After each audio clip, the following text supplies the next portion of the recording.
a tutti ragazzi, oggi stiamo qua con il grande Alessandro Sgambati, pronti per registrare un nuovo brano. Onoratissimo, come Alessandro. sentite l'abbiamo finita, la voce, sentite? Sente bene?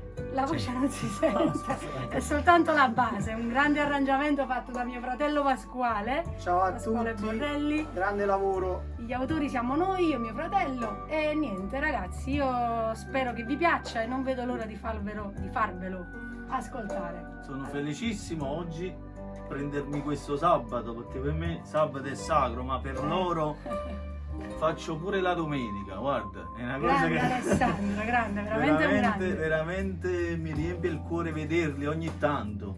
Anche a me, riempie il cuore di vederti. Proprio- È una cosa che ci diciamo È sempre, sempre, sempre, ogni certo. volta. Però già il fatto di vedere i loro sorrisi per me è una cosa bellissima. Anche se è nascosto da queste mascherine, però dai. Deve essere così, spero Sono ancora gli per occhi- poco. Sono per gli occhi poco. che parlano.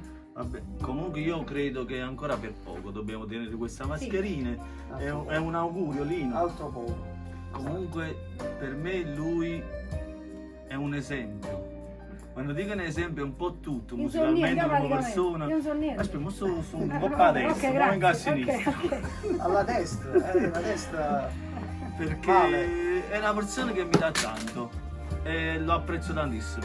Ti Angelica, ringrazio voglio, anche tu. Angelica c'ha tutto in quella voce. Magari lei difficilmente dice chi è, ma è giusto perché una persona che vale non dice mai chi è. Per me sei tantissimo, vali tantissimo e spero che in questo progetto veramente ci rubiamo il cuore della gente. Noi ti ringraziamo veramente. perché anche tu, tra l'altro, ti metti sempre a disposizione, sei straordinario. Alessandro è una garanzia, lo conosciamo tutti. Evviva l'Italia! Evviva l'Italia! Ciao ragazzi, un abbraccio.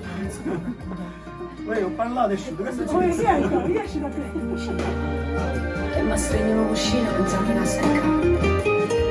Lo so che volte mi sono allontanato, Tutto un programma. ma tu mi hai sempre cercato il diritto. Si resta, amore.